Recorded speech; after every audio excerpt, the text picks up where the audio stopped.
हैं नोटिस के हवाले से, तो फिर इतनी लंबी आर्गूमेंट सुनना, जैसे कि आज अपील डिसाइड हुई है सस्पेंशन की हद तक आर्गूमेंट शॉर्ट से होने थे, पूरा मौका दिया खान साहब को। 23 दिन हो गए कि गैर कानूनी ऑर्डर के अंदर उन्हें गिरफ्तार किया गया।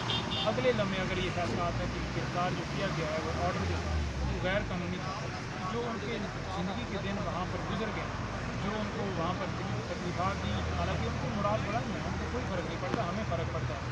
तो उस आज़ादी जो सलब की गई उसका ज़ाला कौन करे?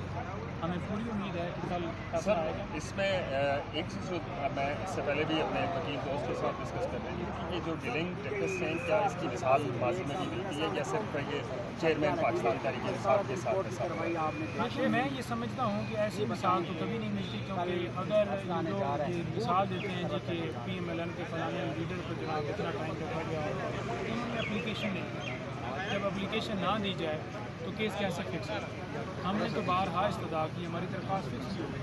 इतने लंबे नोटिस देने का कोई जवाब नहीं बनता था, और फिर एक बहाना बनाना कि मैं बीमार हूँ, फिर बहाना बनाना जी कि मेरी तैयारी नहीं है, और फिर आर्गूमेंट्स में इतना लंबा लेके जाना, एक लम्हा सिर्फ और सिर्फ खान साहब की मजीद जो है अंदर रखने के लिए। आज जो आपकी समाअत मुकम्मल हुई है और फैसला इसका कल दिया जाना है, और क्या समझते हैं कि कल इमरान खान को रिलीफ मिल जाएगा? देखिए, हम तो समझते थे कि अभी जो चीफ साहब हैं उनको फॉरन कोर्ट के अंदर ऑर्डर जो है वो लिखवा देना चाहिए 9 साल, लेकिन पहले पता चला कि रिजर्व हो गया, अभी सुनाया जाएगा, फिर पता चला आप तस्लीम ले जाएँ, सुबह जो है फैसला सुनाया जाएगा। कोई नहीं, हम रेडी हैं, जो भी हो। खान साहब जो है वो फेस कर रहे हैं और बड़ा डट के कर रहे हैं, लीगल टीम भी पूरी भरपूर तरीके से तैयार है।